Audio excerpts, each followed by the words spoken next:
Hello, and welcome to the first in a series of special one-off episodes of JumpCast, the podcast brought to you by the award-winning team at JumpCast Online.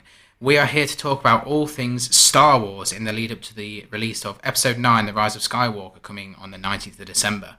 We get it a day earlier, America, sorry. We're going to do 4 special episodes. We're going to do an episode covering the prequel trilogy, the original trilogy, the sequel trilogy, and we have been delegated the honour of talking about the spin-off films, being Rogue One and Solo, a Star Wars story, because that's very important. We need to remember what it is. We'll start off talking about Rogue One, and with me to discuss that, I have Sam. Hello, Sam. How are you? Hello. How are you? I'm very fine. Very fine indeed. And we also have Editor-in-Chief himself, Mr. Tom Sheffield. How are you? Hello. Well done. It's Sunday morning when I was recording this, so yes, we'll keep things going. Right, so we'll start off with Rogue One then, which was released in 2016, straight after, the year after Episode 7. The Force Awakens, because Disney decided that we needed so much Star Wars that we couldn't breathe. So, Rogue One is the first film released in the live action film released in the cinema, because there were a couple of animated efforts that got put. I think was it a Clone Wars film or something like that got put out as well. I remember very little about that, but I did go and see it. Rogue One was the first live action film to go into the cinema that wasn't focused on the Skywalker family.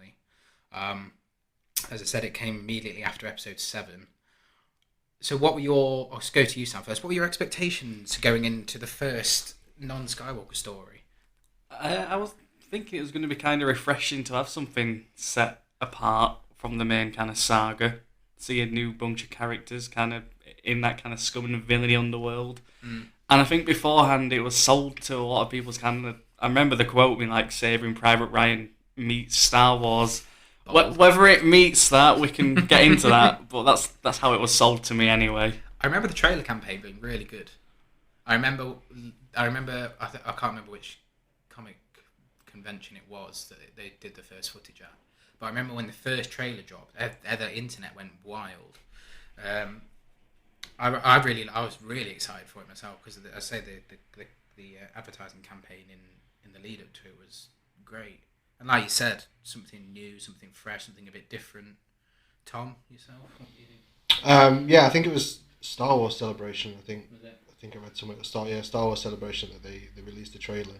They weren't selling it as a Star Wars film. They were selling it as a war film, which definitely piqued my interest. And as they started announcing the cast and the rumored cast, because I think at one point, like, Rooney Mara was in discussions to join. Was she to play Jin? She was. I think she was in to play Jin, and then Felicity Jones got it. There was quite a few names floating around at one point for the characters. The fact that it was not focused on the Skywalkers, and we were getting more and more as more and more details were coming out, when we found out it was going to be set, before A New Hope, and we were going to find out what sort of happened. And it definitely was on my radar from then. Yeah, it's obviously since then off the back of this we've had Solo done, and now Disney Plus is a thing. Well, in America it is. It's not here for another 4 months here. Touchy subject. Obviously they've picked up that mantle and run with it with the Mandalorian, and then we're going to get an Obi-Wan series, and we're going to get what else have they announced? Have they announced anything else? Star Wars based? Obviously not that I know of, but there's probably something cooking up in the works. But yeah, so it's obviously something that Disney think we need, and I tend to agree with them, because it's like any of these universes that are created. If you look at the Harry Potter universe, or the Marvel universe, or the DC universe, or anything like that, or even stretch to TV and have Game of Thrones or something like that. When the universes are so wide, there's so much scope to do interesting things. So they'll probably just keep making Star Wars content forever, I'd have thought, because even though Skywalker is allegedly supposed to be finishing in a couple of weeks' time with episode 9, I don't think they'll finish the Skywalker story. If I'm honest, they probably said that after they released episode 3. But yeah, but right, we'll crack into Rogue One. Characters. We'll start with it. No, we'll go with plot first. The plot of Rogue One. So obviously it's a build-up to, as Tom said, it's a build-up to the episode 4, New Hope. It's the immediate events beforehand. It even finishes with a nice little crossover with Vader and CGI Leia, which is horrific. So yeah, we follow a group of well, let's look at it from a different angle. Mads Mikkelsen, God himself, has been employed by the Empire to build the Death Star, or help build the Death Star. But Mads Mikkelsen, being the absolute lad he is, decided to put a flaw in the Death Star, and then left a hologram for his daughter to then go and help sort stuff out.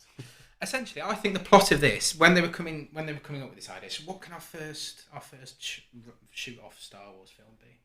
They looked at it and thought, in episode 4, when they've got this Death Star and Luke just decides to, blow it. That's really stupid. That the Empire were daft enough to make the main reactor? Yeah. Is it? Yeah. They were like, it was really stupid that the Empire did that. So we need to kind of justify why they were that stupid. Enter Mads Mikkelsen. But as a general story, I suppose as a lead up to episode 4, do you think it serves its purpose? Yes and no. I think the whole story with Mads Mikkelsen could have been like an entire thing in itself before we even met Jyn Erso. Yeah.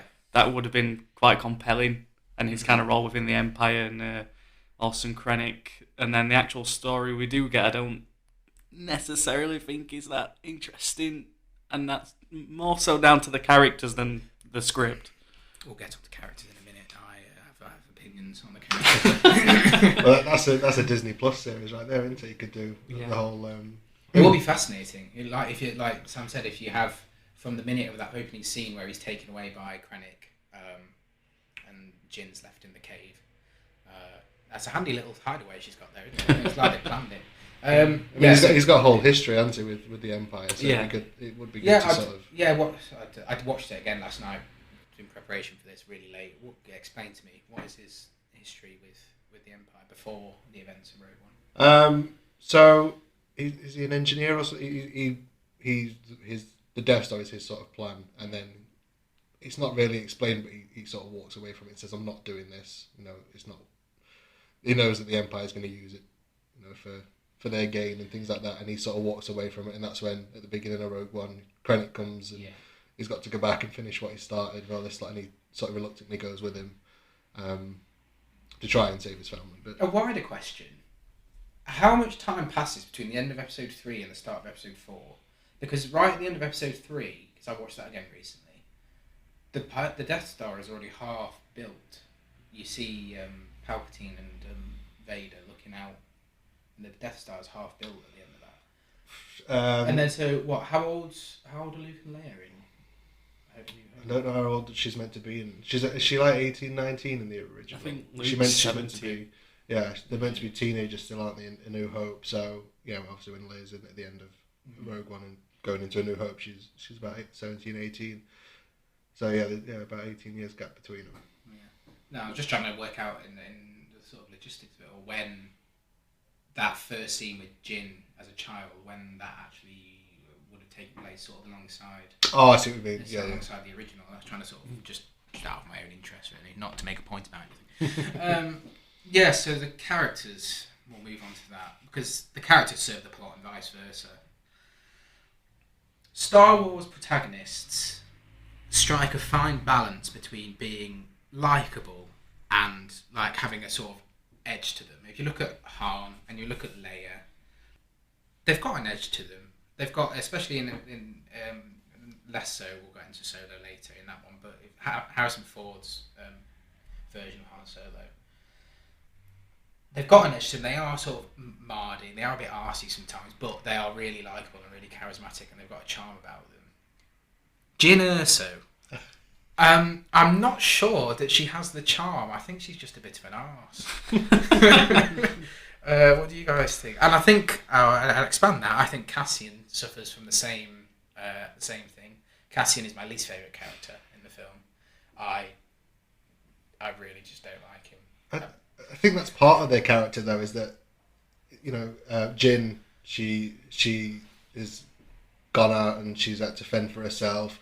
She was training under Saw Gerrera, and then he got rid of her because she became a liability and all this lot, and everyone knew who her dad was.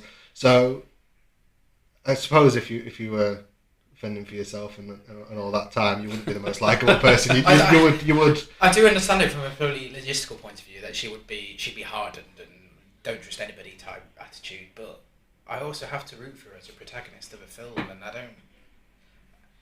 I don't know that obviously I do, because you have this innate good versus bad built into you from when you're a child when you watch films, so you always root for the heroes in inverted commas, and I get that the whole group of them aren't your stereotypical group of heroes. You've got, like we said, we've got Jyn, who's kind of like a sort of been there, done that, seen everything there is to see, and come out a more sort of hardened but also bitter character because of it. Cassian is a knob.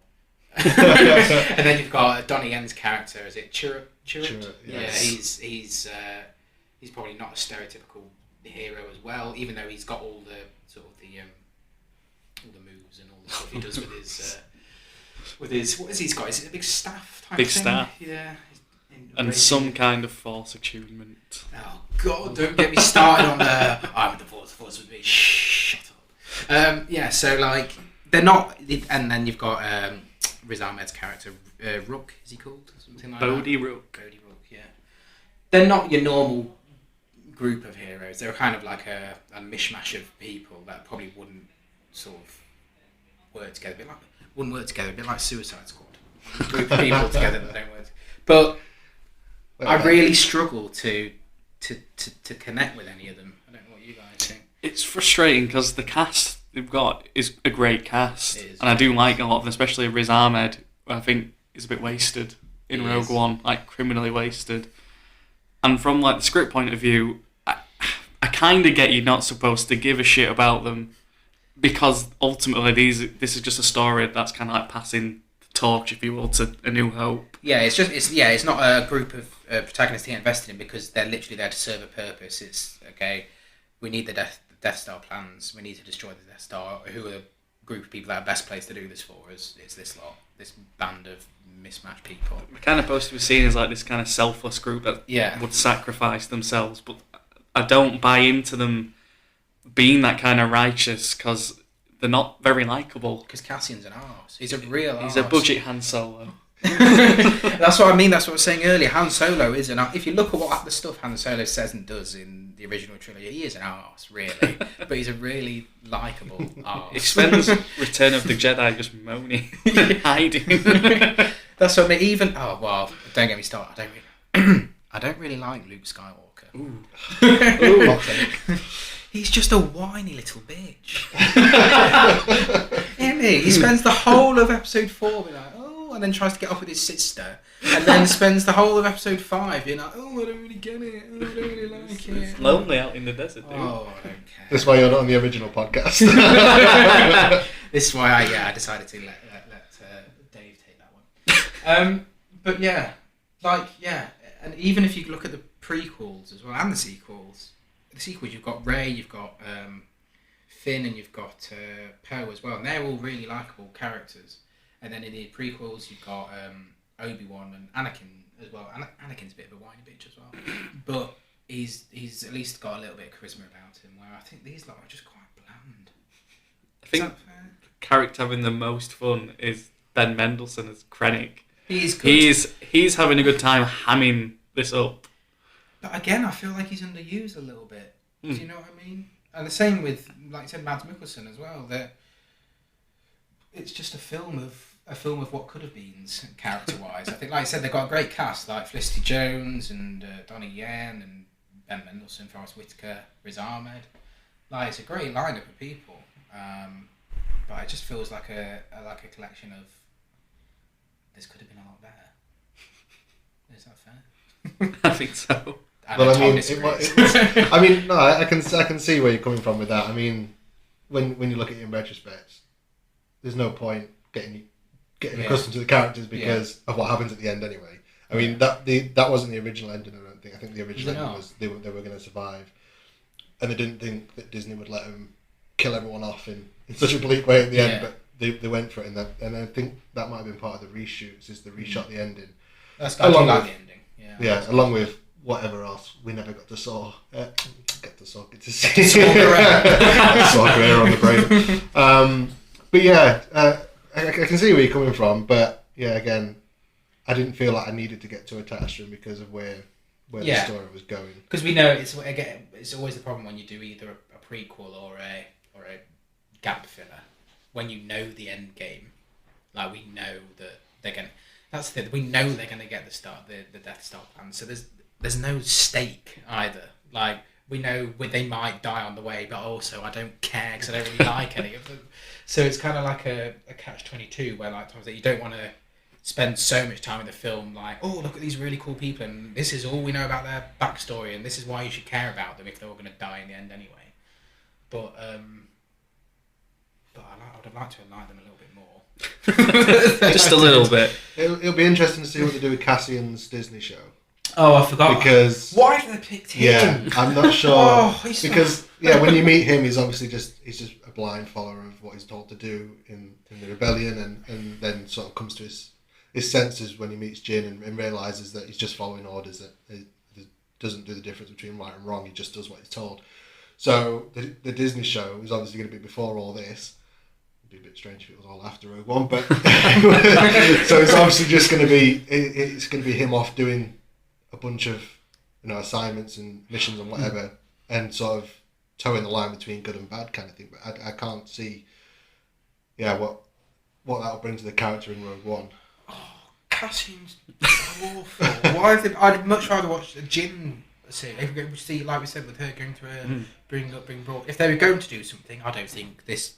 Like, I don't dislike Rogue One. We'll put that out there. I far from love it either, as well. But I don't think any of these characters need fleshing out further. They're there, like I think it was you say it earlier, Sam. They're there to serve a purpose in this 2-hour film, and they've done it. Oh, this was the first time I've rewatched it since I saw it in 2016 at the midnight showing. Oh yeah. And I did like it a bit more. Like we were saying, like before we started, you like it a bit more. I've watched it 3 times. First time I went in and watched it, I came out absolutely buzzing. Yeah. I think I had Vader mania though. We'll get to that. The last Vader scene I think washed over me and like ruined everything or just hid everything that had gone before. And then I went and watched it a second time in the cinema because my girlfriend didn't go with me the first time to see it together. And I watched it and I was like, this isn't very good. I watched it the second time round. Me watching Justice League. We'll talk about particular things other than the cast we don't like in a minute, or do like, because we're very fair on JumpCast.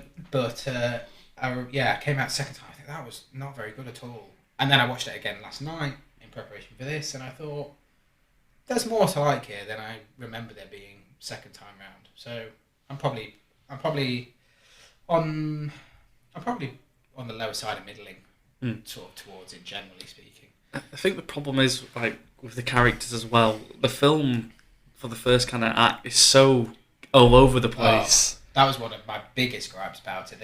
It is chaotic editing. The first half an hour is, Like I get Star Wars is in nature kind of like exploring new worlds and different planets, and we are jumping about, but this just takes the cake. Like it does. Every 5 minutes is like title, new planet, here we are, this is what we're doing, and then bit of exposition, new character, title, new planet, this is what we're doing. Here's the gang. It is chaotic and it is confusing. It's not. It's not. It doesn't become too confusing so that it's not sort of you have no idea what's going on. But Yeah. I think they could have either come up with. I'm telling them how to do their job. Listen up, Disney. They could have either because particularly I think it was the Rook stuff when they went to first went to Riz Ahmed's character on Jeddah, and then we cut away and then we come back to him. But they could have just done all that together when. I can't remember now. I had a really good idea when I was watching it last night. I was like, they should have done this instead. But I forgot it. So it can't have been that good. But yeah. But I will say about the opening 30 minutes, the first scene is great. And when you swoop into the planet and we cross over, we follow its Krennic ship, isn't it? Yeah.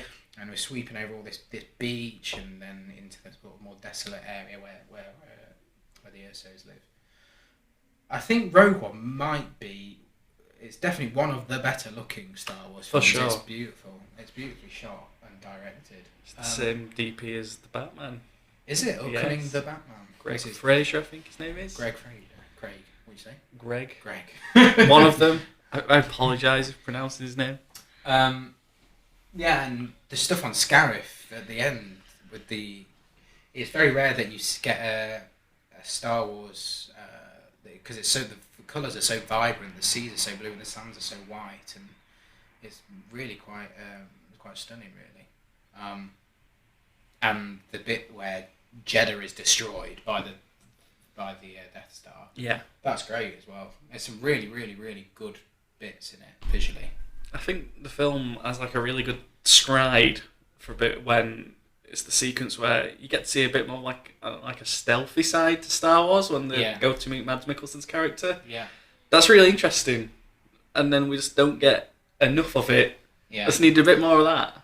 Bit more stealth. Bit more stealth. Bit more Splinter Cell. Exactly. Yeah. What was I going to say? Overwhelmed by stealth. Yeah, so visually it's great, but the CGI in points we need to address. Is he Tarkin? Yes. Tarkin and then Leia at the end.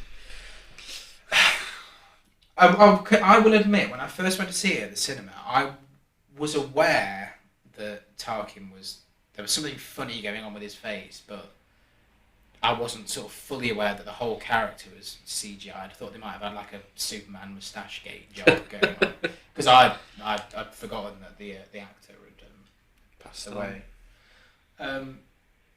But when I was watching it at home last night, I was like, there's some scenes where you hardly notice it, but then there are some others where it's like, eesh.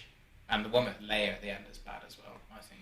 I think Tarkin's CGI fares a bit better, because the thing with like doing face replacement, it's really hard, I imagine, to kind of get like the way skin stretches and reacts to light and stuff like that.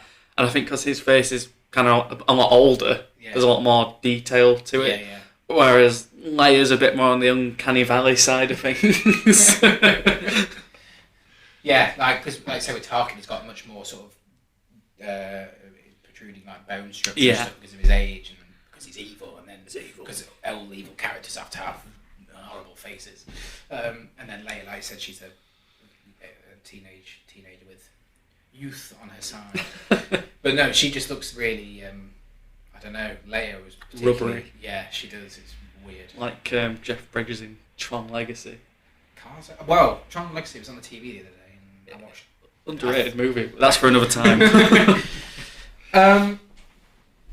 What else have we got to talk about, Rogue One? I suppose we can talk about the presence of the Force and how that sort of ties into obviously Vader's in this film.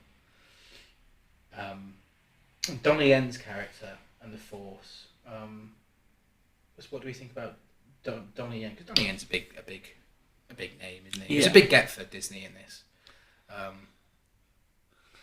What do you think? Yeah, that when it was announced he was in it, I was kind of excited because going on his previous films and things like that, you think he's going to bring something interesting a little element bit, to it, yeah. But I've got to say the one thing of Rogue One that does get me is he's just fighting stormtroopers with a stick. And I just what's the point in their armor? Yeah. I mean, the scene on Jeddah where he obviously comes in to save Jyn and Cassian, and he's doing all sorts.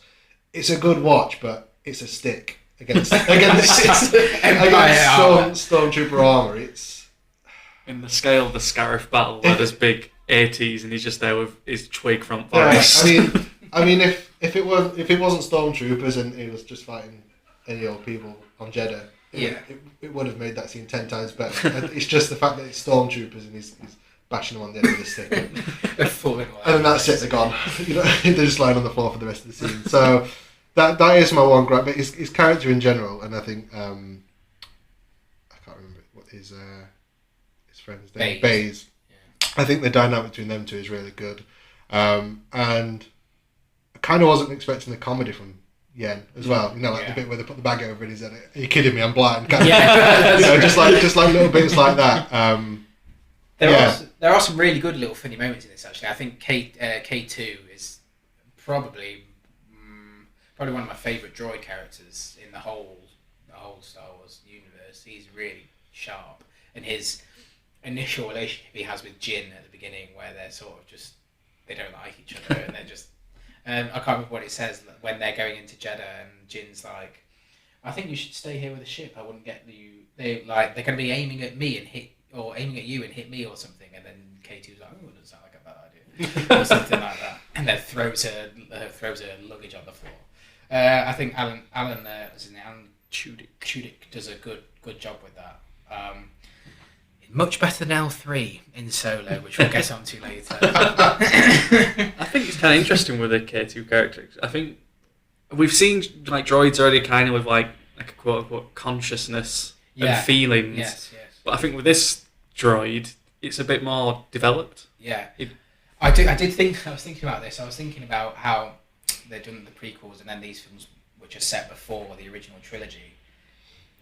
When you now watch the original trilogy, technology is so much better. What happened in between episode 3 and episode 4, where there was like some kind of dark age where the Empire went back to not having... We've gone from droids that malfunction when you tell them you're taking someone to Coruscant to K2SO. But no, he's really cognitive, got a cognitive awareness, and he's got a good human sort of understanding. And that scene at the end when he's holding down the fort whilst they're trying to find the plans in the massive storage system.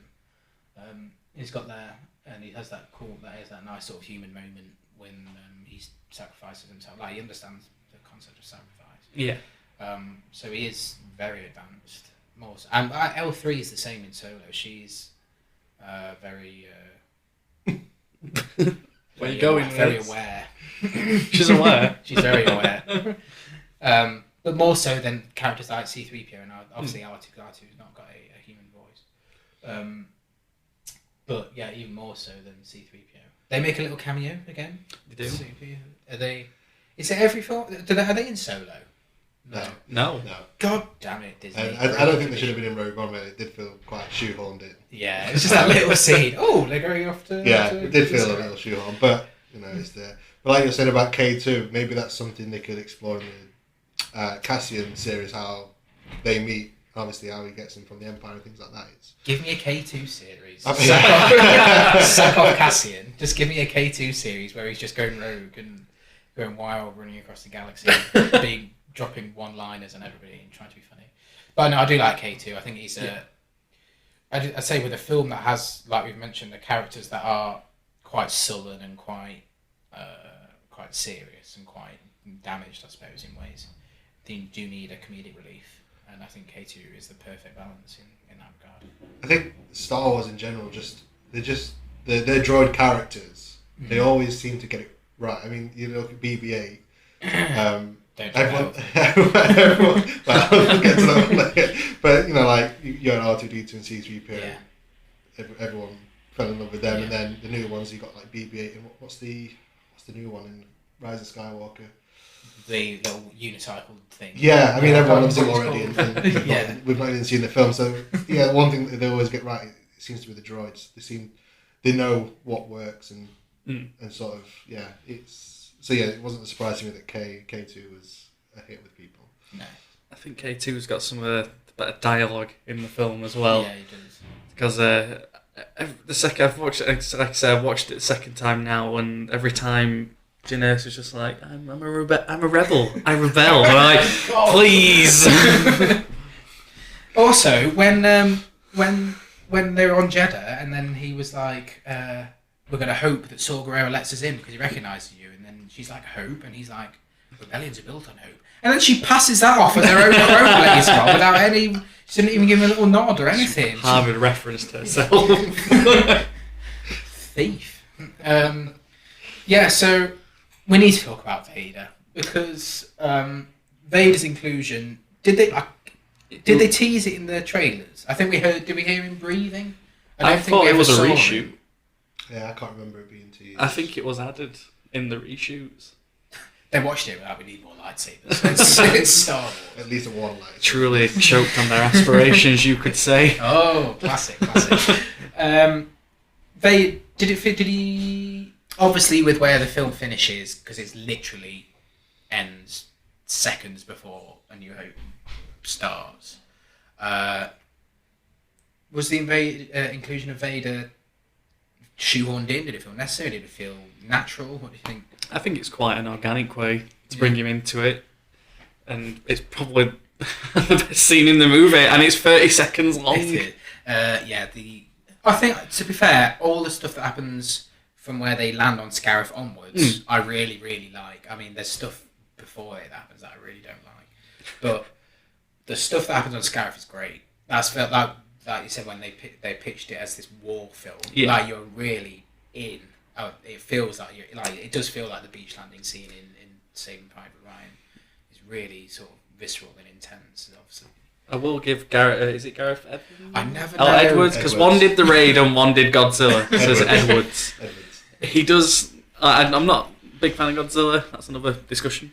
But he does know how to present scale. Yes. In a battlefield and a situation, and when you're kind of in that boots on the ground situation with all these characters, and then you've got the massive fighters and ATs towering above it's terrifying. They were when I saw it at the cinema, that was because you're such a ground level engrossed and in the middle of it all. When the ATs do come in, you're like, gee. But then, it's sidetracked. All the Scarif stuff, which is great, and then it leads up to, and the space scene that is happening above it is great as well when they're trying to break through the barrier and the shield. That's great too. There's some really nice. They kind of choreographed stuff. Doesn't it interweave some footage in New Hope or something? There's a character from one of the pilots, isn't there? That's kind of edited in there. It's really cool. And then Vader rocks up and he just steals the show. Does. There's just the thing is, I think with Vader, because again it was just the limitations of when the films were made. You couldn't have Vader doing all sorts of flips and tricks and sort of really sort of intense saber battles that we see in the prequels and the sequels. So to actually see Vader, who is widely regarded as one of the most iconic villains in anything, and it's always him and the Joker battling it out for number 1 and 2 when you see all these lists. To actually see him be as sort of visceral, and because at that point he kind of loses control completely. He's completely overcome with anger, isn't he? Because he's chucking people up into the ceiling and then slicing them in half, and then when the doors closing, you see him properly hacking at people with his lightsaber. We haven't been able to see any of that in the original trilogy. I think that was great. I don't know what you guys thought. No, it's one of those moments where you kind of watch it and giggle out of excitement. Just a bit where he raises his hand and goes with the guard against the ceiling. It's really great, and it's awesome, especially when the guard's screaming at the door, please help me, please. It's straight out like a horror film, isn't it? Yeah. When you've got they're all stood there and they're trying to open the door, and then it just goes silent, and then you've got the heavy breathing, and then you've got his lightsaber illuminates, and then he's sort of shrouded in steam and smoke with his red glow everywhere, and then he just goes fucking ham on me. Before that, the only kind of time you get to kind of experience Darth Vader being kind of visceral is the Force Unleashed game, because like the first level of that is just you as Darth Vader going to Kashyyyk and obliterating the planet, and it's awesome.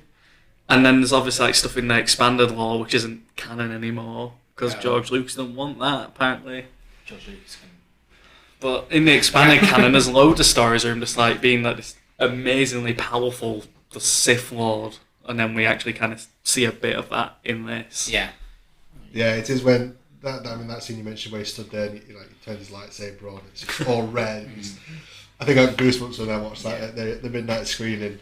But yeah, like you said, just seeing him act like that and just he goes just absolutely going berserk and throwing people around. And then I don't know if you've done it. You watch them all in sort of chronological order, and then you watch that, and then you watch A New Hope, and he's sort of just touching tips with everyone. It's just like tapping his lightsaber, and he's kind of like, if that had just had a bit. I don't know if you've seen. There's a fan made one of that scene of the Obi-Wan Vader duel, I have seen where that, they just yeah, go full on. And I know it was a different time and things like that, but that's. After you watch Rogue One, that's kind of what you want to see. It is one of the things that does let down the original trilogy, but again, it was the limitations of what they could do at the time. Is the sort of and because like it's sword to sword combat, it's medieval, it's animalistic, and you don't really get that in the originals because of what they had open to them at the time. I mean, I think that's. The sequels, especially the saber fights in the sequels, are just like in Force Awakens, and Rey's just absolutely just whacking like proper, just going for it. It is like I say, it's just animalistic. It's just there's no, it doesn't feel it doesn't feel like a choreographed. It's just them swinging and it just feels brutal. Whereas the prequels, it felt very choreographed, very showy, minute very dance heavy. It was like a dance sequence. Yeah, but yeah, like you say, at the time, it is what it is. But I'm glad we got to see sort of Vader in that situation just before. I think, like you're saying as well, I think it's easy to forget because we're so used to Star Wars being a part of like your life kind of thing. It was like one of the first blockbusters. Yeah. And it was an original like IP back in the day. So at the time they didn't know how to like let's choreograph a really amazing fight scene. Yeah. And George Lucas at the time it's like his second film, I think. Really? Yeah, I think it's only his second film, and he had like people like Steven Spielberg telling him, "Nah, this is going to be shit." And like he showed. Does he have an executive producer on? I'm not sure. And like he was friends with Brian De Palma as well, and he showed him like the opening crawl to it, and Brian De Palma was like, "This is just too long." So Brian De Palma helped him rewrite the opening crawl for Star Wars, and that's what we see. Oh, really? But yeah, it's easy to forget that it was like this first thing. Yeah. And I think the intention, like with the prequels, in some respect, is he wanted to kind of develop the Jedi Knights as these like really formidable warriors, which we do see. Regardless of it being like ballet dance, especially in Revenge of the Sith when they do that weird spinning lightsaber move that serves no purpose in the middle of the battle. So Vader is a top moment. Have you got any other sort of top moments of Rogue One that stand out to you?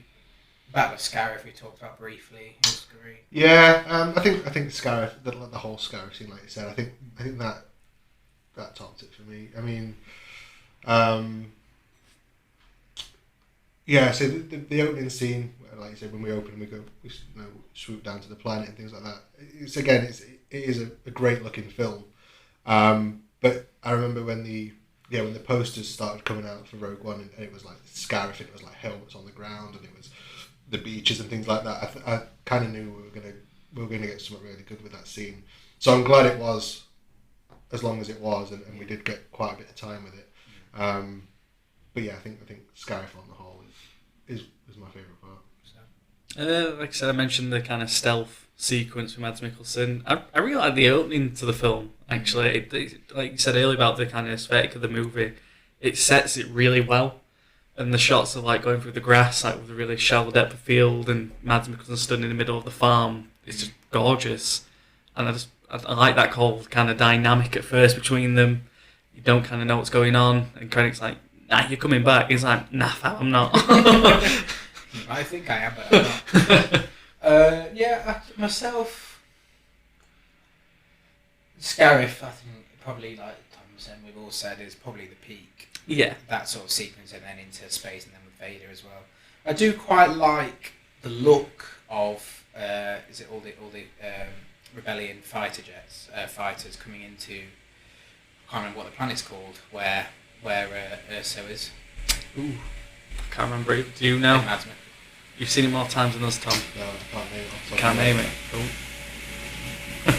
Very rude. Very rude. Yeah, you can cut that bit out. I don't know. Let's give it a second to pass.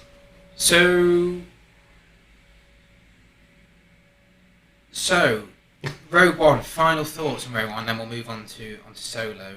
I like it a lot better having watched it a second time. I'm still not overly keen on it, and I think a lot of that is to do because the first act is just so it's all over the place, and it makes it really hard for me personally to get into the film. And I think a lot of the meat that we come to watch is the Scarif stuff, and I think because everything before it is so disjointed, it's a slog to get to that place. It does get, but with Scarif, it does get the payoff, so it is worth it, I suppose. Tom? Yeah, I mean, I can't rank to save my life, but I think it's probably in top 5 for me. Top 5. It does. I mean, the fact that it adds to the prequel trilogy in the original trilogy, in the way it does. So when you watch A New Hope, you know now what's happened there, and you kind of got that in your head as you go in. It does add a little something to A New Hope. So yeah, I think it sits in my top 5. I'm probably like Sam. I've had a roller coaster of emotions with it. First time loved it. Second time hated it. Third time, there's bits to love. There's bits to hate. Yeah. I think, like we said, it's probably one of the best looking Star Wars films easily. It's one of the most sort of technically brilliant Star Wars films. It's got a great lightsaber scene, which is more than, well, I was gonna say it saved itself because they were talking about with these spin-offs that they were gonna do. There was gonna be no lightsaber involvement at all. And, well, yeah, the crap.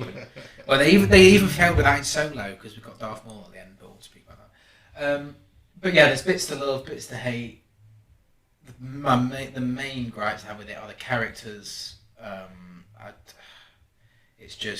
I just don't buy into them, and that's fine because they all die. But like we're not having a trilogy of them where I have to care about them. And like we said, they serve the purpose for a film to bridge the gap. And so I think that's what it is. I think it serves its purpose well enough. It's enjoyable enough to watch. It's entertaining enough, but I wouldn't put it anywhere near the sort of top echelons of my Star Wars rankings. No, I think it's like in the lower half, like the 5 to the 8 kind of area, not the top 5. Yeah, I agree. So we'll move on from Rogue One to Solo: A Star Wars Story. Before we move on, should we ask downstairs to turn it down, Ted? Yes, you can do. Yeah. I will go. I will go. Well, I'm just listening to it in headphones for 6. Might be alright. Just keep it recording. Well, Rogue One's easily winning this poll. Yeah. 76% Rogue One, 70 votes so far. Solo is. I've gone the opposite way with that. I like that less. Really? Having watched it. It's not too bad, to be fair. You can hear like the tiniest bit. We'll crack on then. Press on.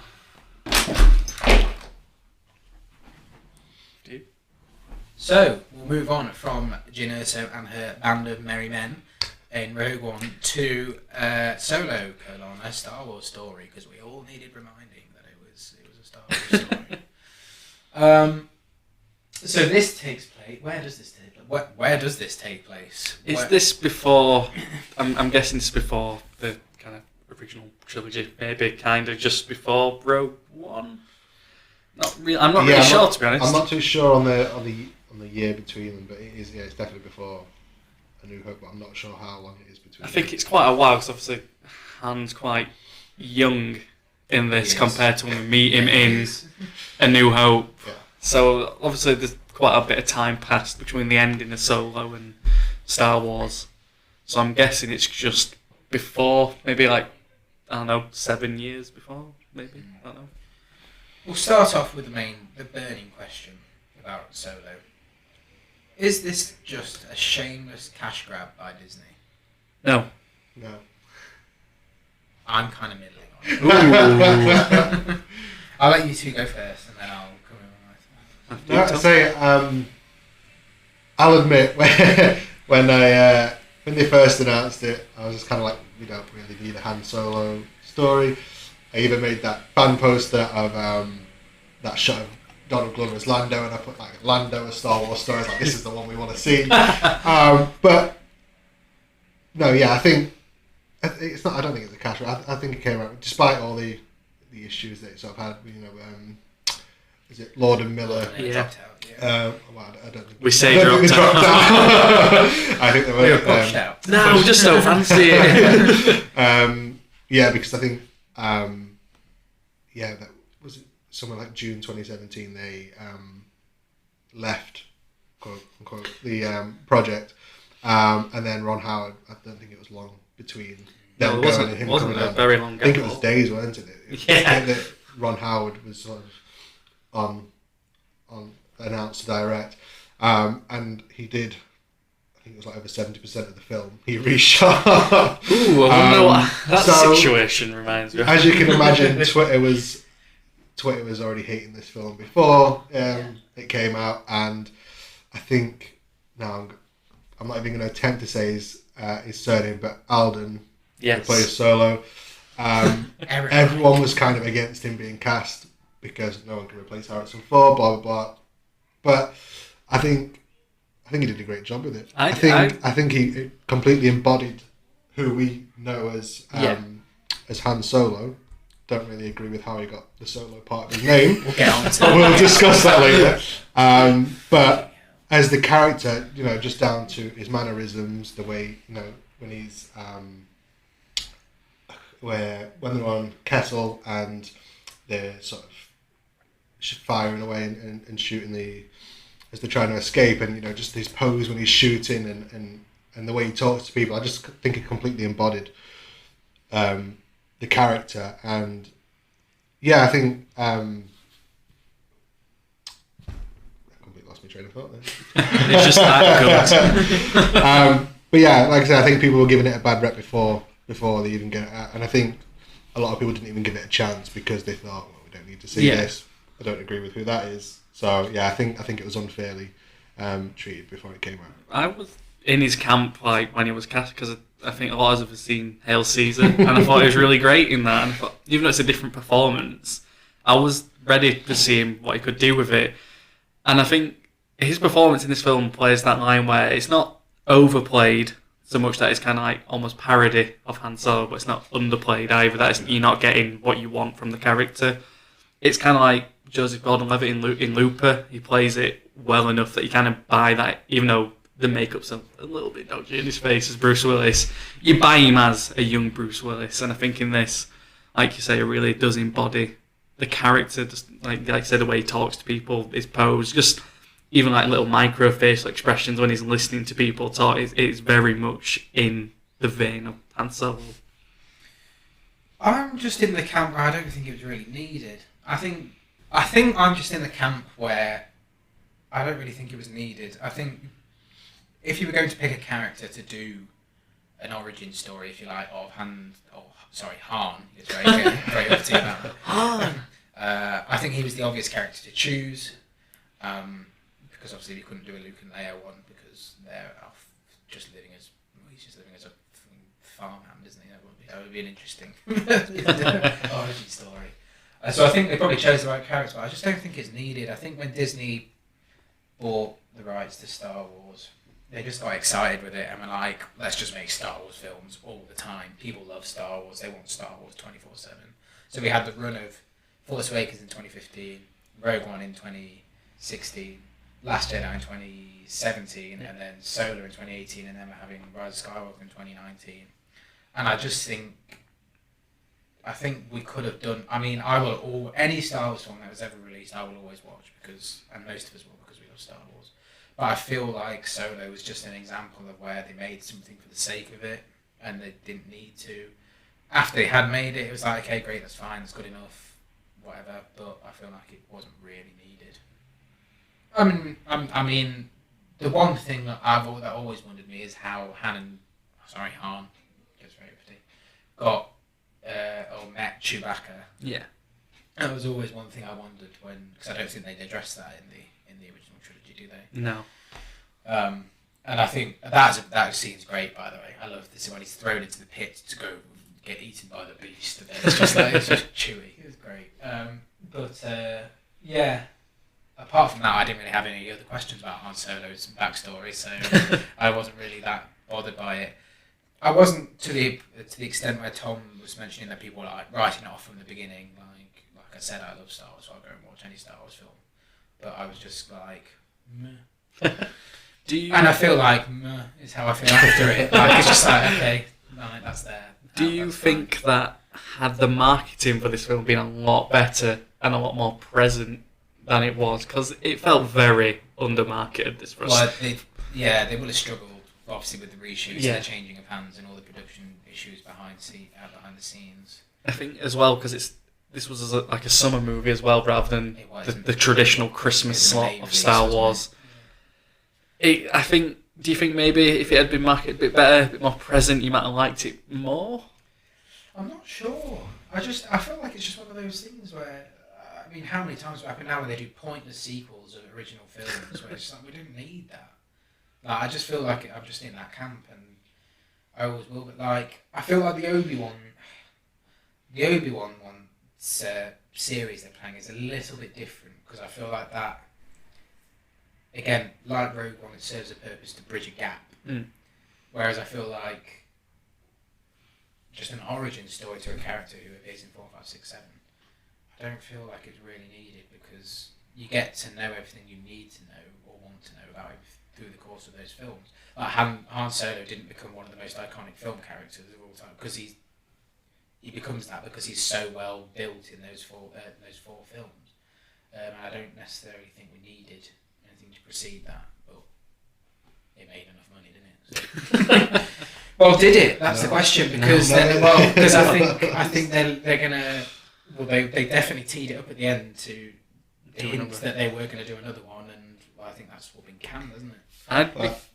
So I think they lost about 80 million on that altogether. Would it have been? Obviously, did that go up because obviously all the reshoots? Yeah, because there was, like I said, Howard reshot 70% of the film, but I think was there only like 3 weeks left of shooting at that point when Lord and Miller left, and so then they came back, they finished that, and then they did 5 extra weeks or something like that of reshoots. So a lot of money went into it before it even. Do you know anything about the Lord and Miller version? Do we know how it was different about it? Is there a Lord and Miller cut coming? You see, I won't reveal this person's name, but we have a contact that may be kind of involved with Star Wars in some way. And the last time I saw this person, they were telling me about Solo, and apparently not that much was changed. Really? Not as much as you would think. So I don't know, like if you said 70%. What were they reshooting 70% of it? I think a lot of the clashing. But they're just putting fucking L3 in. I think a lot of the clashing between like Kathleen Kennedy and that Star Wars kind of like committee with Lord and Miller was they were doing it very improv. They weren't letting the actors kind of like come up with stuff on the spot, not really sticking to the script. And I think because their background is kind of in like the 21 Jump Street films and the Lego stuff, maybe that doesn't quite gel well with Star Wars when you've got like Han Solo trying to crack like an improv joke. Yeah, because like this, it's like a canon of decades of films. Yeah, like, you can't just have people going off on a whim and why don't you do that? That'd be funny. Everything about stuff from the outside, well, I'm sure we have no idea how much work and thought process to go. Every little thing that happens in Star Wars will be thought through. And that's the thing that really annoys me about The Last Jedi. And not about The Last Jedi, sorry, I like The Last Jedi. People's reaction to The Last Jedi. People think that Rian Johnson was just given free reign. Oh, go and do whatever you want, pal. Like, Can't see you in watch. 2 years. Like, every single decision that is made in a Star Wars film is rigorously sort of gone over and evaluated by teams of people. Ryan Johnson wasn't just given the keys to the fucking Disney studios. Like, oh yeah, see you in 2 years, pal. like he was in constant conversation with JJ, and this would have been the same with this. Like when you're creating extra stories about a lore, a canon that has existed for 40 years, everything has to be meticulously planned. And yeah, like you said, that sort of comedy background of Lord and Miller, where it's just like, oh, let's ad-lib some stuff and just do it. It might not have been the perfect combination. We've talked about Alden Ehrenreich. I'll have a go at that. That's pretty good. Obviously is playing Han Solo.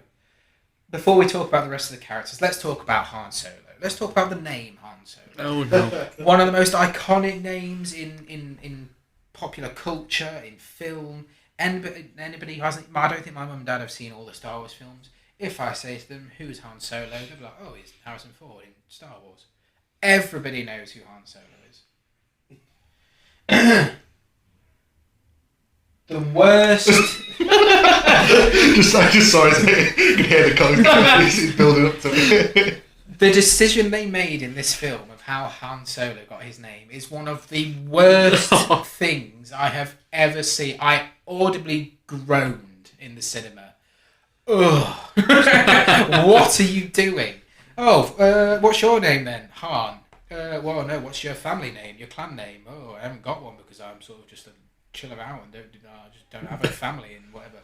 Oh, you mean you're on your own? I know what would be really witty and funny. I'm going to write you down as Han Solo. Fucking die. It's awful. Works a bit better than Han Billy No Mates. Oh God, it's awful. And the security guard was so proud of himself as well. The way he delivered that line, it was like, oh. It's almost meta that he's proud of it. I know what I just did. God, and then I just hate that that has become the name of Han Solo, and then Ben Solo as well. Like, he's called Ben Solo because some fucking witty security guy was like, oh yeah, brilliant. Fucking hell. Like, just imagine like the Solo family Christmas dinner. Got the security guard around. This is your uncle. The origin of us all. He's like God of the Solo family. God's sake. That was one of the worst things that has ever happened to anything ever. But moving on, we'll move on from Han Solo or Han Billy No Mates to the other characters. So we've got Emilia Clarke as Kira. We've got Donald Glover doing Lando Calrissian. We've got Woody Harrelson as Beckett, he's called, yeah, and his love affair with Thandie Newton, Val. Great Val. Right, Val. And then we've got Phoebe Waller-Bridge does the voice for L3, which is just the worst. And then Paul Bettany as Dryden Voss, who's he's quite good as a villain. I think he's really he's good. quite good as a villain. Bit underutilised in the grand scheme of with sensing a theme here with these Disney spin-offs, underutilised villains. He was a last-minute addition, wasn't he? He was Ron Howard. Ron Howard. Oh right, I didn't know that. What was the villain? I can't remember, but there was a scheduling conflict. There was another. I don't know if it was like a similar character or some or what, but there was an actor in to play the villain, and was it the same character? I don't think so. I think the character had a different name. But yeah, so when Howard came on to do the reshoots, this actor didn't have time in his schedule. I think he didn't have it for like a few months. So it was like, right, we'll just cut your part. Oh. We'll get Paul Bettany in. So he was a very late addition to the film, but I think it was a great addition. I think he's good. I do. I really like him.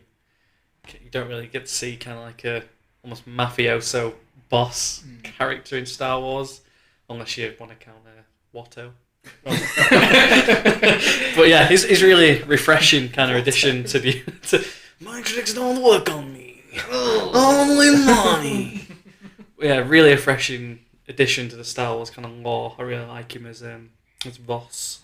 Yeah, his like facial scars and things as well. Like, Yeah. the actual character itself was really quite interesting, and like you couldn't really read him either. Like No. like that end scene where obviously they've double crossed him and he just plays it really well. Like you're not sure whether he's clued up on it. And he's like, Those are the best films where they're sort of unpredictable and you don't know which way they're going to go and whether they've got this moment of madness in them where they're just going to flip and fuck shit up, for want of a better phrase. But we'll talk about the group of heroes / not heroes because they're not really heroes. They're just people out to better their lives. We've got Woody Harrelson as Beckett and Sandy Newton as Val. And then what's that little sort of monkey type, sort of four-armed thing? Is that Jean Favreau's character? Yeah, Rio, I think it's called. Oh, is that Jean Favreau? Yeah, Jean Favreau. I like Rio. He's really cool. He's quite funny in the beginning of it, so before he sadly passed. And then, so we'll talk about them a little bit. Woody Harrelson in a Star Wars film, by the way. Yes. Inspired choice. It's great. And Sandy Newton, again, I think is great as well. She doesn't have a lot to do, because obviously she also sadly passes sort of fairly early on. R.I.P. R.I.P. Sandy Newton. That's not a public service announcement. I'm sure Sandy Newton's fine. But yeah, so again, it's like Rogue One. They're sort of like a band of, and then Chewie's obviously there with them as well. They're this band of sort of people that probably shouldn't really be together. They're kind of an eclectic mix, but it kind of works in a way. I don't know Like a what you guys dysfunctional family kind yeah, of thing. they are. And like we said with unpredictable characters, like obviously with Beckett and how he reveals himself. At the end. That's a very different film. How he reveals his true intentions at the end. I think he's good. I think because he's got this sort of energy about him all the way through, which I really like. Where you're not quite sure what his jam is. The same goes with Kira. There's a lot of double crossing in this film. Kira's the same. Kira's when they meet up with her. Where do they meet up with her? They go to meet Dryden, don't they? Yeah, on his ship. And then she comes with them. She's the same. Again, we find out that she's double crossing, and triple crossing because she's in cahoots with Darth Maul for some reason at the end. There's a lot of double crossing, and there's a lot of, and even people like Han and Lando, like they're always like, even in a card game when they're also getting one over on each other, and then Lando, that bit at the end where they're all on the sand, and then Han strolls up and's like, "You don't know what you're doing because we've got a whole troop of soldiers on that ship over there waiting to come and shoot you down." And then Lando just goes, "Fuck that," and flies. Like, there's a lot of times where the characters sort of undercut each other, and it creates quite an interesting dynamic. It's not something that we see too much in the Star Wars films. Like Star Wars is very much good and bad. Yeah. Like we know that like the lines are pretty clear. Even though like some characters, like obviously Anakin turning into Vader, they're sort of like are a bit confused by the good and bad sides. But in this, nobody sort of seems to have any moral compass whatsoever, and it makes quite compelling viewing. I think Solo, in some respects, is kind of the closest you would get in styles to like almost like a gangster movie in some way. I think I've not watched The Mandalorian yet, but I imagine some of the appeal from that is kind of the underworld side of it, seeing kind of the inner workings of everything that goes on behind the scenes. And I think you see a bit of that here with this kind of ragtag team pulling off like a heist in a Star Wars movie, which is great. Yeah. On a train, that's moving. That's one of the best. That was my favourite sequence of the film, the train. And I think if you're going to get anybody to kind of lead that squad, like I said, Woody Harrelson's an inspired choice. I will watch him in anything. Venom 2, give it now. I'll watch it. With red wig. With Steve Graham, no less now. Stephen Graham. I'll watch him in anything. And like I say, with Sandy Newton, she's great as well. Like I said, a bit underutilised, but the squad, very, very watchable. If they made a Disney Plus series about this, set in the 10 minutes before some of the squad dies, I'll watch it. I think that's where Solo excels where Rogue One didn't, is that I did like the majority of the characters. Yeah. again, that becomes naturally with Han, because even though it's a different person playing Han, it's a slightly different interpretation of the character. Again, we've had it drilled into us for 40 years that this is Han Solo and you must like Han Solo. So like you have a natural affinity with him. And I think that extends to like say Woody Harrelson, and then obviously Chewbacca's the same as Han. We've got this natural affinity to him as well. There is one character which I don't like at all, and I mentioned them briefly before, several times. It's L3, the droid. I was watching it the other night, Solo. I've only seen it twice, so I once in the cinema and then I watched it again the other night. I don't know what it is. Her voice is really strange. Like, it's more human than droid. And I know they go into territory where she is more human than droid when it comes to her relationship with Lando. That's sounds like you just don't like love in space, Nick. You don't want people to find love in space. Space is a vacuous hole where love should not belong. So is it the voice that sort of puts you on, or is it the character, like the whole character itself? Like, you know, I hate to be like sound like a fucking boomer, but like I don't need a woke droid in my Star Wars film where like she's like, oh, do you want to equal rights? Shut up! Like I don't need it. Like I know it just made me sound like a boomer, but I just don't like it. I mean, Phoebe Waller-Bridge is great, and I love her and the other stuff that she does, but this character, I don't know. Did she have any involvement in writing it? Not that I know of. Good, it's fine then. Because I like Phoebe Waller-Bridge. I don't want to badmouth her too much. You don't want your quote on the post. I just don't like it. I just don't like. She just annoys me.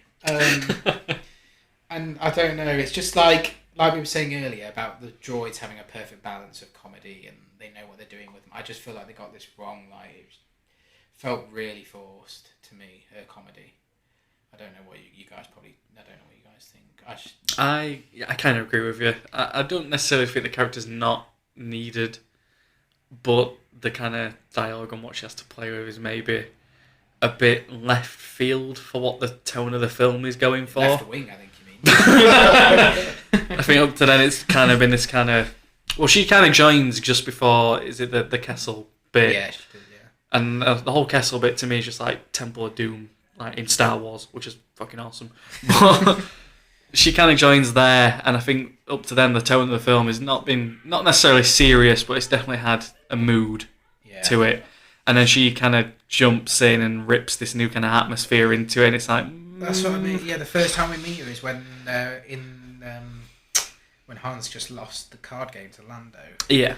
And then she's like, to this droid that's being like, they're doing like dog fighting, but with droids. She's like, you can have a better life outside the cage. Shut up. I don't like her.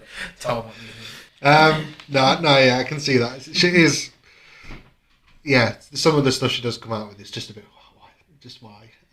But again, I think her character is kind of a necessary one in the film because although we don't know it until later on, I mean, in the original trilogy, I think there's some mention like the Millennium Falcon. There's something different about the Millennium Falcon, and it turns out that it's L3. We find that in Solo that they integrated with the ship, and that's why she's got the best mapping system and all this lot. So I think it's good that the character's in there, but I think the way the character was sort of handled was maybe you're meant to think, oh god, is she gonna? Are they gonna just put her in the ship already? But no, yeah, I think just the way, especially that when they're on Kessel and they're doing the robot revolution and she's like freeing everyone and yeah, it does feel a bit over the top, but it didn't annoy me enough to sort of think any less of the film really. It doesn't annoy me to think any less of the film. I just, like I said, she's integral to the plot in that she becomes the Millennium Falcon. But then that just makes me hate the Millennium Falcon. But no, she serves you again. She's a character that's like I said, she serves a purpose and she's there and she needs to be. But I don't think they got the balance right for me because they, like we said, they get the droids right pretty much every single time. Apart from both, and well, maybe C-3PO a little bit. He needs to chill out a bit as well. But apart from that, I don't think we've seen much more of him anyway. So. Who's C-3PO? that Rise of Skywalker trailer to go right, we need somebody to volunteer to wipe their memory or something, whatever they're doing, to like go and do something. C-3PO, go, you're on. But, although actually that line in the trailer did make me really sad when he was like, "I'm taking one last look at my friends." I was like, "Oh." But then I think it was more the music, because then that sweeping score sort of came in and like. And then we'll watch the film and it'll be completely out of context. He's gone fucking rogue and he's got red eyes because he's turned to the dark side. He's just smashed shit. Yeah, I suppose if we're talking about L3, we need to talk about Lando because they're sort of linked, if you like. Question. It's hinted at in the film. L3 and Lando. Did they bang? What's going on? Well, Lando Calrissian's the suavest gentleman in the universe. Then why is he banging a robot? What's going on? Why not? It's a free space world, and if he wants to get cyber with it, then why not? Well, yes, we'll talk about Lando then. Well, like Kira said, how does it work? It works. Just believe me, it works. It just works. Lando, what do we think of Donald Glover's portrayal of Lando Calrissian? You want to take this one? I don't think they could have gone with anyone else, really, could they? I think if they'd have cast anyone else, there would have been a bit of a uproar about it. Because Glover just, even out of character, he's sort of got that swagger to him and just that demeanour. He's just, yeah. And then when he comes walking in with his cape on and his bright yellow shirt, and he's sat there at the in the casino thing, and he's like, "Oh, everything you've heard about me is true," and all this, like, he's just. Yeah, he's no, you better buckle up, baby. Like, he's got that, like, he has got that charisma. I will say, when I was watching Alden Ehrenreich play Han Solo, I could see, okay, it's the same guy. It's a slightly different version of the same character of Han. With Lando, I loved Donald Glover's performance. But I saw less link. I thought it was much more removed from Billy D. Williams in the original trilogy. I thought it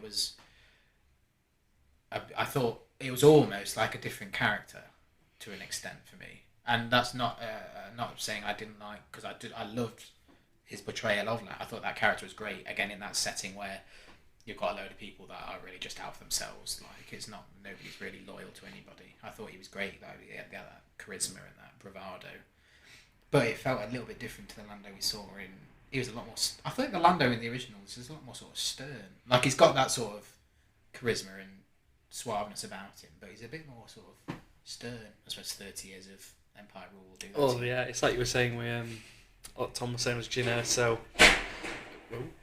What the bloody hell's that? It's like Tom was saying with Jyn Erso, you can't really expect her to be too happy given what she's gone through.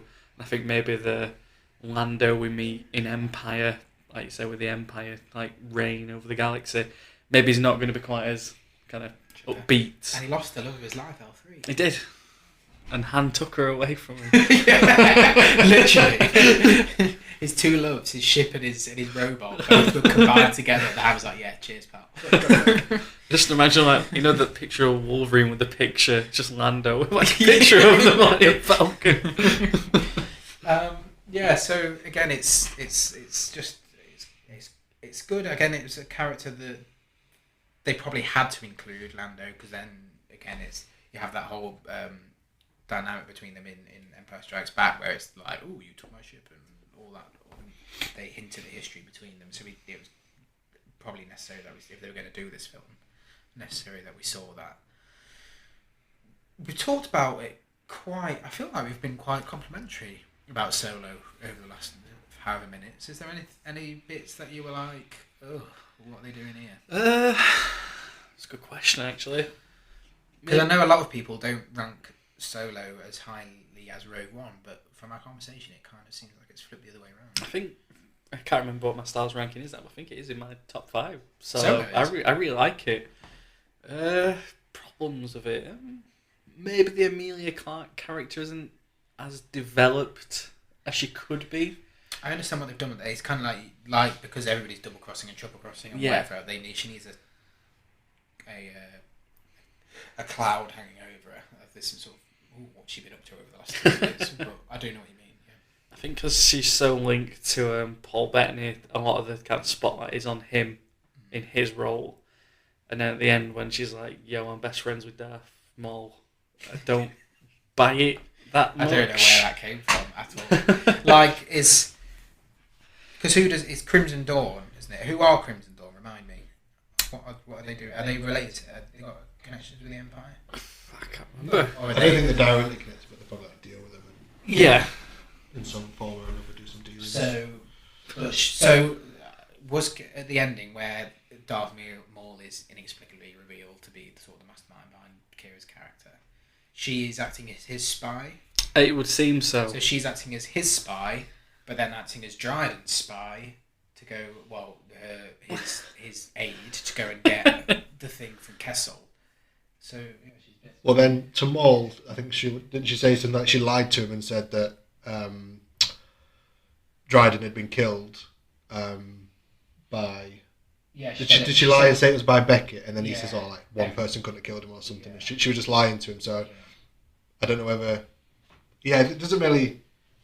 You don't really know if there's a connection between Maul and her before, like if she is working for him, or whether she's just talked to him before through Beckett, and then she's like, "Right, I'm gonna take over now and do this and talk to you." But yeah, it's not really explored. But I'll not lie. I did lose my shit when he turned up when I was at the midnight. It was a midnight showing or something. It was when it like pans around, you can see him there. Takes his hood down. It's another one of those scenarios now, because now, like we said, it looks like with the inclusion of Maul, and then they tease at the end that Han's going to go and meet Jabba. I think is who they tease at the end, isn't it? Yeah. It's like, oh, here's what you could have had. You could have had another film with Maul, and now everything's just left unexplained, and you're like, okay, like great. Like they needed to commit to include those sort of twists at the end. They need to be like, a sequel is definitely happening, because now we're just left hanging. Maul as a character, because obviously he appears in the animations and he appears in the graphic novels as well. I think as well post Phantom Menace. Yeah. So how's he alive? From what I understand, because he's in like the Clone Wars animated show, he obviously survives his He survives cut in being cut half, okay, and then he gets like cybernetic legs and stuff because that's like why he that. had metallic legs. Yeah. So, I don't really know the ins and out of what he's been up to, but I do know there's a bit in the Clone Wars where he finally catches up with Obi-Wan, like an older Obi-Wan, and they fight each other in the desert. I do wonder with the Obi-Wan series whether If they'll they're tie going to it. tie more into that. I think that'll be if they're not going to do a solo sequel. Yeah. Whether they'll tie more into the Obi-Wan series. I think that'll be a natural way to link him I into think that. There's kind of a problem in a way with having Darth Maul introduced in Solo, because if said they did make the sequel, why would Darth Maul, even though obviously the originals were written before, why would Han Solo not mention, oh yeah, I fought this Sith Lord once with a double-handed lightsaber. I'm familiar with this concept of the Sith. I fought one with my pistol. Just Maul as well, and then we were going to mention his relationship with Kira. The one thing that I just wanted, and I hoped they were going to sort of go back to and explain or doing a sequel, when she was kept like saying to Han, "Oh, you don't know who I am anymore. I've done things that you couldn't even imagine." And then Dryden was like, "Oh yeah, she's done some pretty tough shit." Like at the end, I was like, "Whoa, what has she done? Tell me!" Like, I'd have loved Emilia Clarke. I think she's too nice.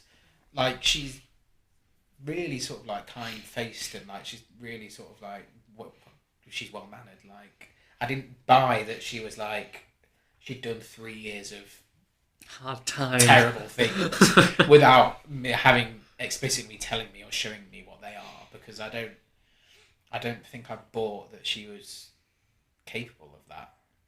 Is that fair? I don't know. Kira, like her character is just, and I know she goes behind people's backs and double stabs and stuff, but I didn't buy that she'd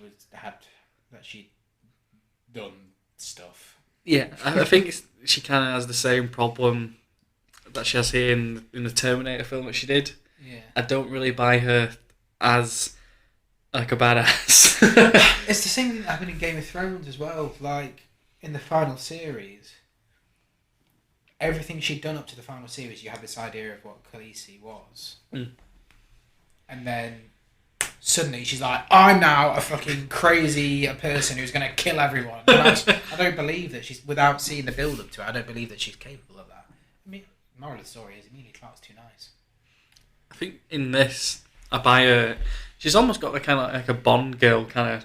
She does. Kind of role in the this. way they do her hair and her makeup and her jewellery and what she wears as well, she's very Bond girly.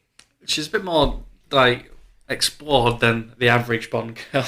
Well, speak to James. But yeah, I don't really buy her kind of doing hard time and being a mafioso like underling. Yeah, I think that's the thing. Like, I could see her because again, the whole thing is set against this backdrop where it's the really sort of hard times for everybody. Everybody's trying to make ends meet because of the rise of the empire and stuff. So I can buy that she would do.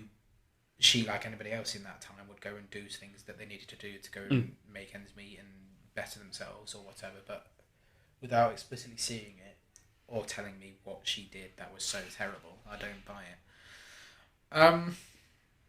We talked briefly about the introduction of Chewie and Han. Do you want to talk about that a little bit more? How they meet? I think that was a great scene. I think, like we said about Rogue One, that scene at the beginning where Han is taken away from Kira, and then it says 3 years later, and then we're chucked into the middle of this war scene. I think that's really, it's proper on the ground, visceral war. Because Star Wars, it's all about battles. It's all about good versus evil. It's all about sort of imperialistic progression and whatever else. Like, and the on the floor, on the ground war sequences with these new films are getting better and better, and I think that's another great example. And then Chewie is introduced when Han is thrown to the wolves metaphorically. What did you think about their relationship from that point, his introduction, and then their relationship throughout? It's not. Well, I'll let you go first. It's not. Yeah, like I said earlier, I think the way they introduced him was good. I mean, throughout the film, you are expecting, wait, is he going to meet Chewie now? Is it now? Is it now? And then he says, oh yeah, we're going to throw you down to the beast. And I did sit there and think, this is it. This is going to be it. And obviously he's there and he's covered in mud and he's not the Chewie, like, he's not as practical and recognisable. But yeah, even from the word go, and he's there and he's trying to talk his way out of it, and then he starts speaking Wookiee, and then he explains how he because I think he explains how he knows how to speak to him, and that was it. So straight away they've got this dynamic between them, and because then they pretend to beat him up and to get the guards to come in and knock the pole down, and then for the whole film that there's still they don't get on, like they don't agree with each other, but they'll compromise, like when they're chained up and they try and run in different directions, and then Han's just getting pulled, and then again when they're on the Kessel and Chewie wants to go and help the Wookiees, and Han wants to go and carry on and do whatever, and they're kind of like, well, you go off and do that. But yeah, I mean, it is weird to think like this giant non-speaking character, this big hairy character, everyone just fell in love with him for the original trilogy. You can't understand a word, but you just got to trust what he's saying through all the characters.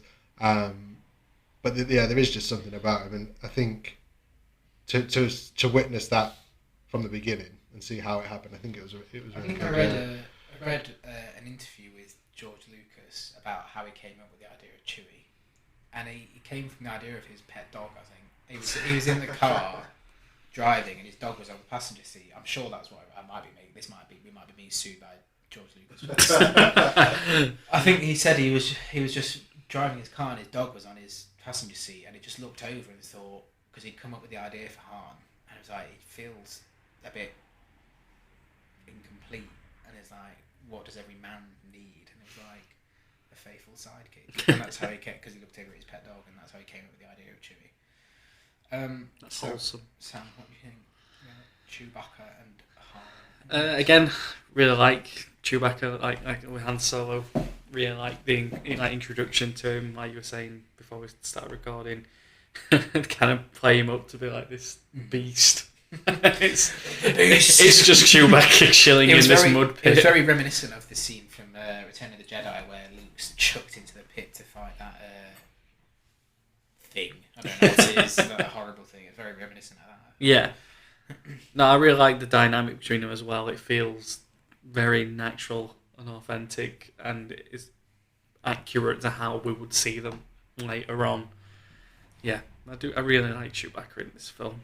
He's got a lot of great moments as well, especially in like the train heist sequence. Yeah. His inclusion there. Some of his interactions between like Woody Harrelson as well. 'Cause Woody Harrelson's like, what do I even say to you? Yeah, I really like Chewbacca in this. Good, I agree. Particular high points then about Solo.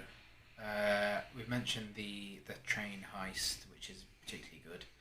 I think the sequence where they're in the maelstrom, I can't remember what they call it.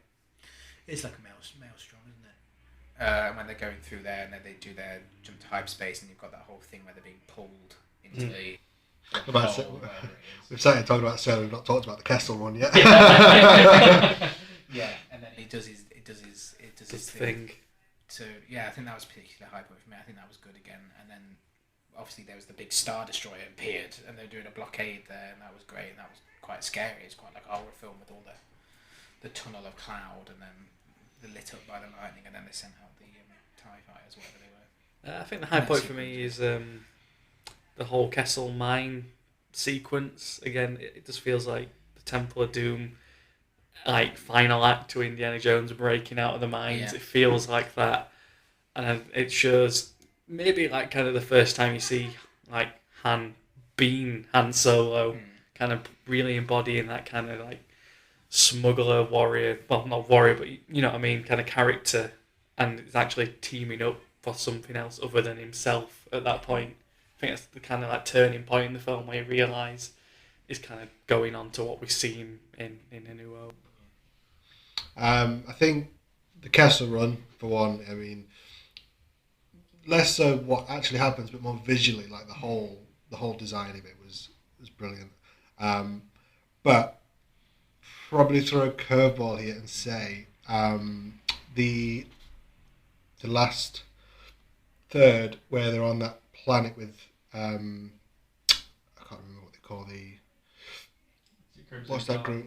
The group of and Enfys Nest turns up, and I don't know, and then Enfys Nest reveals herself, and you think, who's it going to be? And like there's this sort of big build up, and then she takes her helmet off, and it's this young girl, and then at first I was kind of sat there and like, what? But then like on rewatches, you just kind of like the fact that Enfys was this, this who we thought was going to be turned out to be this big villain was actually this young girl trying to do the right thing, and yeah, just everything about that sort of last scene where we see Han, try and talk his way out of something.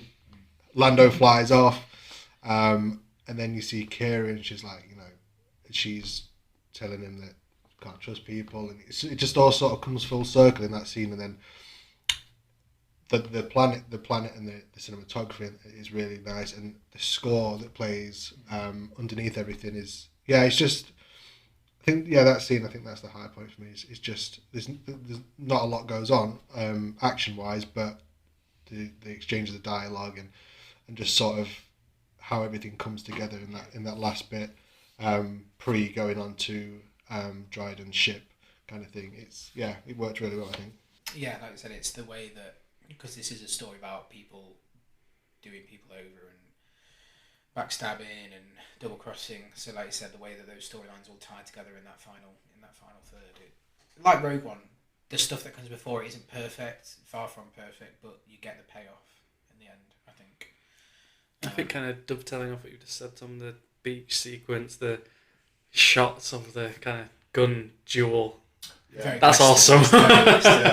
I love the whenever you get these origin stories, it's like, we need to show how he met Chewie. Great, tick, done that. We need to show that he's got his dice. Tick, done that. We need to show how he got his pistol, and they did the whole close up on him when they were sat around that campfire when Beckett gave it to him. It's like, ooh, and then the music started, and then there was a close up on the pistol for like 5 seconds. It's like, that's his pistol. That's the one. Always happens when you have the origins or prequels. I don't know if you guys share this complaint, but like a complaint when the film came out is a lot of people thought visually it was quite dark and murky. I think this is quite a good looking Star Wars film. It's Bradford Young who shot this. I think the opening scenes are when they're on that planet and they trying to escape. I think that is very dark and mucky. But again, I think that's the aesthetic of the planet. Yeah. That's what they're trying to escape from. I think like with the war scene as well, I really like how everything's kind of in smoke and you don't know what's coming at them. That's really good as well. It was really, I do like that. Again, it's only like a minute or so long, that sequence where they're literally in the trenches. But I thought it was great. I think it was Star Wars at its best for that minute. The rest of Solo, not so much. Solo, I just don't know what it is. Like, we've sat here and we've talked about it. We've not actually said anything that's like, well, that was particularly bad, apart from L3. Sorry. But at the same time, when I sit back and think about it, I just kind of think, meh. I don't know why that is. I don't think there's anything that sort of jumps. I don't think it's got like Rogue One's got the Scarif sequences and it's got the Vader scene. Every other Star Wars film has got an iconic scene. I don't think it has that. I think that might be what my issue is with it. I'm not like, I don't know. I'm not really just very enamoured with it, even though I can't really put a finger on why. I don't know why that is. Do you think maybe the film's kind of great, but there's not really a singular kind of entity you would say, you know what, in a few years I still remember that bit in Solo. I think that's what it is. I think it's just very, the whole thing is very middle of the road. It's like when we were on about Rogue One, we've all talked about the Scarif bit. That's the kind of memorable feature of the film. Empire, you've got the whole Cloud9, the Cloud City like battle and all that kind of stuff. That's the memorable feature. Each of these films has like an iconic thing, and maybe Solo kind of suffers from just kind of not necessarily middling along. It just kind of ticks the boxes, if you will. It's like it's an origin story. It's a ticking box exercise. Yeah. I think the Kessel run had the potential to be, or what they were probably thinking. Right, this is we always talk about it. Now we're going to finally show it. I think that scene is, I don't know what it is. It's just not. It's not, like you say, it's not one you're going to sit there and remember. There's nothing really particular. Like I said, it's visually it's nice. I mean, the way they showed it and everything going on around them, but it's just it's not something like where you think, I'm going to watch Solo again because I want to see the Kessel run. It's not like there's nothing there. The whole thing is just quite plain, I think, and it might be subconsciously like something to do with the colour palette of it. It's just not very memorable and vibrant, but.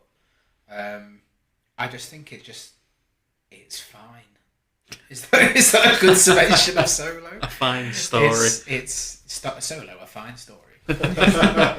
Like I don't have anything I particularly hate about it to the point where it's like Attack of the Clones or Phantom Menace. But like also I have no aspect of it that I'm like, yes, that's Star Wars. I think that's like an odd place to be as well. With a film where you don't particularly dislike it, you don't love it, and then you kind of start to dislike it in some respect because you don't hate it.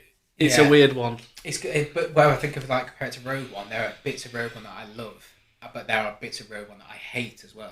Whereas with Solo, I'm just like, okay, which arguably makes it a worse film because if you've not got that moment, you've not got that connection with a particular character or a particular scene or a particular event. So I think if we'll do that, we'll put them against each other, do a battle. I think I'm Team Rogue One. I'm Team Solo. Yeah, I think I'm Solo. Oh. I'm just double checking now. We put a poll up this morning. So we've had 97 votes so far. 72% are for Rogue One. The people have spoken. We live in a democracy. I'm surprised actually. So I thought Tom would be on Team Rogue One before this. No, I say it is frustrating because Solo. I do enjoy Solo, but it's not. I think I can say the same for both Rogue One and Solo. They're not films I would just pick up and watch. if I'm going to do a Star Wars run through, I'll put them in, but I won't sit there one night and go, all right, fancy watching Solo. Whereas I would with. I would with. You know what? I'd even rather put the Phantom Menace on over. Definitely over Solo, just because I think, again, that's probably nostalgia value. That's a bold statement. But Solo is just very meh to me. There are some good moments, but there's a lot of just. I think a thing also that we haven't kind of touched upon with either film is the score. Is that because it's not particularly It's not very memorable? Is it? When the title it says Solo or something, then they've got this music just churning in there in the background, and it's like there's no recognisable theme. Well, that's another question for you. Is it missing the crawl at the beginning? Do you miss it, or is it good that they've... They don't have it in Rogue One either, do No, they? both They of have them the not. theme that sounds like a ringtone of the Star Wars theme, but it's not quite right. Yeah. Well, I mean, Rogue One's synopsis is basically A New Hope's crawl. That Yeah. Everything that happens is there anyway, so you've read that before. But yeah, because I know before Rogue One came out, everyone was like, is it going to have a crawl? Is it not going to have a crawl? What's it going to like? But I don't think it misses I it. don't think it misses it. But is Episode 9 going to have the crawl? If you believe the rumours, it might not be the very first thing that we see. I don't know. I think it'd be interesting if it didn't start with a crawl. I think it's got to, though. And it's the last one in the saga. Because everyone said that about Last Jedi, like, because it takes place moments after. Yeah. Everyone was like, it doesn't need one because what's it going to be? She stands there with a lightsaber. But it did, didn't it? 5 minutes have passed since the battle between Rey and Kylo Ren. So we're on the last one now, supposedly. The 9th one. I think it'd feel weird if it didn't have one. I think it, from the rumours I've heard, it is going to have one, but it might not necessarily be the first thing that happens. I think it's going, from what I've read, if it's true, there's like a cold open aspect to it. So I've heard there's a sequence happens and then the crawl. It's just gonna be the credits because they say Star Wars. The end. That's it. That's how it ends it. So we'll finish just with a quick conversation about Star Wars spin-offs. Good thing, bad thing, too much of a good thing, too little of a bad thing. Where's the balance? It's an hard one because it can be a good thing depending who is kind of behind the reins on it. Mm-hmm. Whether it's too much of a good thing, I think we're about to find that out with the Disney Plus stuff.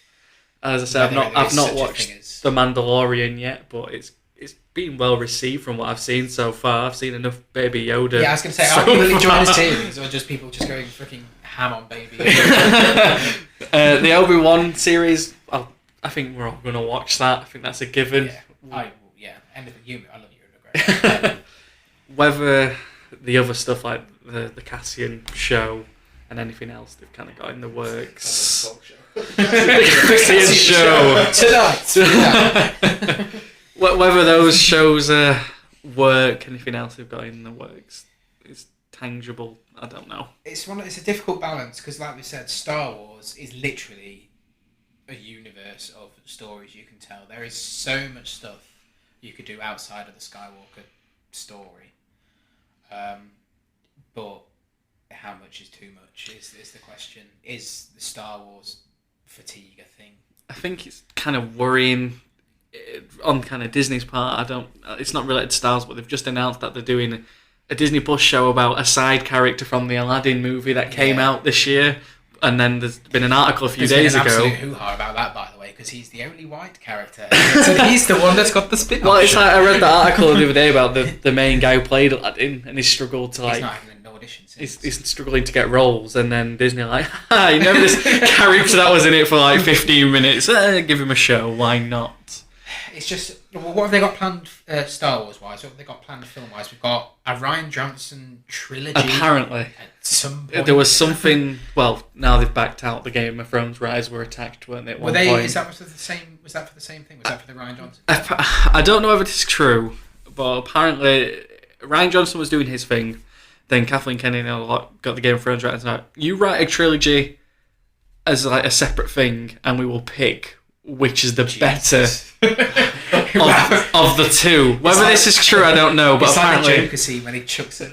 Snoopy, you having tryouts. Apparently, that was what they were offered, and I think because even though they gave Ryan Johnson like kind of carte blanche in some aspects with Last Jedi, story wise, much to the fandom's dismay, I think they were kind of worried they would get the same backlash, pending whatever Ryan Johnson comes up with. So I don't know, but obviously they've backed out now. The Game of Thrones right for the Netflix project they're doing. Oh, which is much more important than Star Wars. Oh, we can't commit. We've got a Netflix project which is bigger than Star Ryan Wars. Johnson trilogy potentially on the way. Other than that, I hate also, by the way, the fact it's common knowledge that the what they call Vice and I can't remember what they're called, the Game of Thrones producers.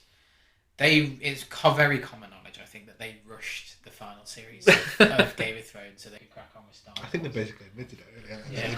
They're like, oh, just get it over and done with so we can go and crack on with. And now they're not even bloody doing Star Wars.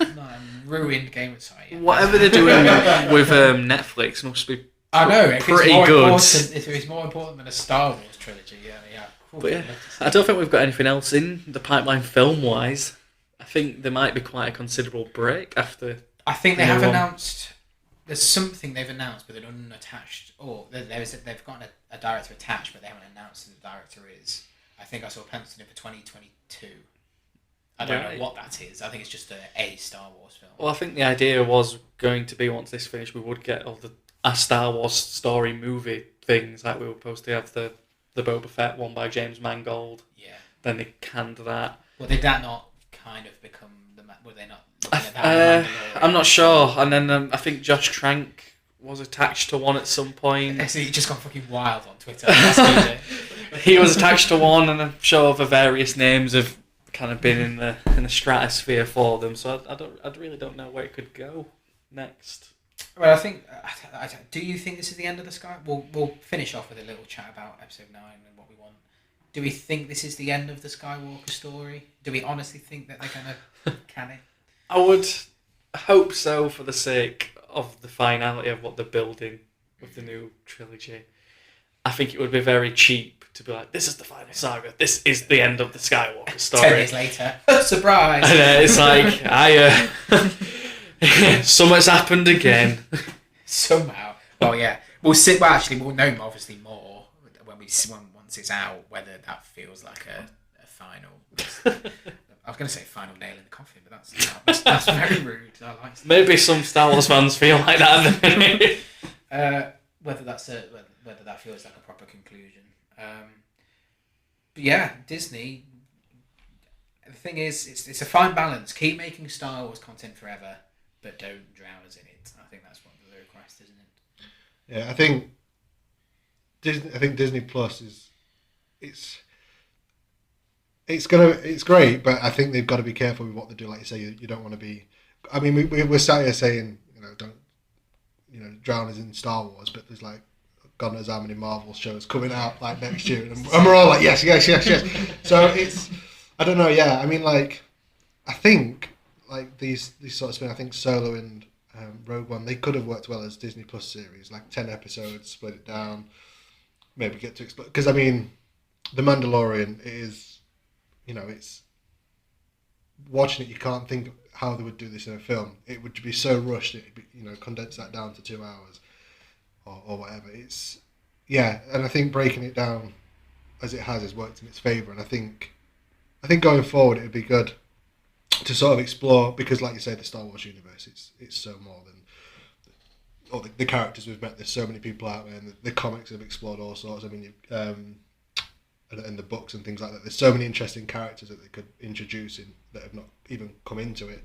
I think a Disney Plus show would work well, but again, we don't want 15 in 1 year kind of thing, and just sort of be spoiled for choice, because then we just that is one of too much of a good thing. That is one of my fears that I've got with the Marvel content coming up. There's so much stuff going to be made, so they're going to start phase 4 of the film stuff, but then they've got all these offshoot TV series coming up as well. It's going to be, you're going to have to be really committed to keep track of what's going on, and because that's all part of the same universe. I think with Star Wars, where they like The Mandalorian is a separate story just off somewhere. Yeah. Like I think they can keep doing that, and I'll keep watching that, because I think the whole George Lucas. I mean, I mean, he's laughing all the way to the bank, but like he's created something which is an actual cultural phenomenon in Star Wars, and I think people will always watch Star Wars content, no matter where or when or how it's released. But we just need to make sure it's good. It's weird because I was just thinking then while you were saying that, like having something like Endgame come out, I do. Maybe it's an unpopular opinion. I kind of wish Endgame was the end of the Marvel thing, and it feels like a natural end because it does feel like a massive conclusion to it. And I know we've got characters like Spider-Man and Captain Marvel and that have only just kind of been introduced and they've got like a new lease of life in films. But I feel like Endgame wrapped it up nicely enough that I would be satisfied if they didn't feel like it's go ahead. It's one of those things like it's a risk that they're going to play with Star Wars as well. They painted Thanos as the ultimate big bad, and so it's like any other threat or villain that comes in the future. Like, is it really going to matter? Because we know they can defeat Thanos, so they can just defeat anyone. Like, what's the point? And they run a similar risk with Star Wars. With obviously we've had Vader, and then they're obviously painting Palpatine in Episode 9 as this underlying puppeteer of everything. So he's going to be this big bad, and then they risk this run of, well, what's the point? Because if they can defeat Palpatine, then... Well, yeah, if Darth Vader can chuck him down a shaft on the Death Star, surely Rey and Kylo and whoever faces against him can get the job done. So that, I think, probably just about wraps up the conversation, unless there's anything else you want to mention on Rogue One or Solo. Solo, innocent. Rogue One, guilty. Oh, God. Yeah. So, final thoughts. Rogue One, up and down relationship. Love it, hate it, like it. So, I'm kind of in the middle. Solo, meh. Sam? Rogue One, I like it a bit more on rewatch. I still don't think it delivers fully on the promise that it is a war film. It is all over the place. The war aspect of it is very much in the Scarif scenes, which is the highlight of the film, and obviously the Vader bit. Solo, I really like heist mafia movie in the Star Wars universe, and I'm just down for that. And I would love another one. It's not going to happen, but I can dream.